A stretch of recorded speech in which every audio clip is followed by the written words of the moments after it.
करावा विचार, करावया पार भवसिंधू. नाशिवंत देह जाणार सकळ, आयुष्य खातो काळ सावधान.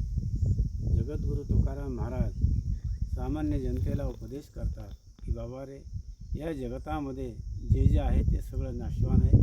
शरीरसुद्धा नाशवान आहे. त्याच्याकरता शरीराचा कुठलाही अभिमान न धरता या भगवंताची आपण एकरूप कसे होऊ, आपण या जन्ममरणातून कसे मुक्त होऊ, याचा सतत ध्यास घेण्याकरता तुकाराम महाराज म्हणतात की क्षणोक्षणी हाची करावा विचार, तरावया पार भव सिंधू.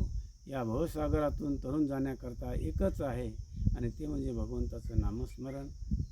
आणि नामस्मरणाशिवाय तुम्हाला अन्य मार्ग कुठलाही नाही.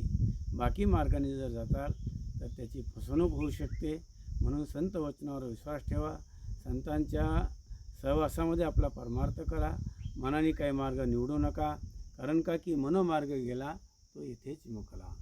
हरिपाठी स्थिरावला तोच धन्य.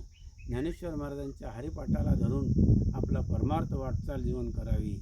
नसता या प्रपंचामध्ये जो जो प्राणी आलेला आहे त्यालासुद्धा एक प्रकारची धुंदी असते डोळ्यावर, निशा असते, श्रीमंतीचा धूर असतो, तारुण्याचा धूर असतो आणि आपल्या सत्तेचा धूर असतो.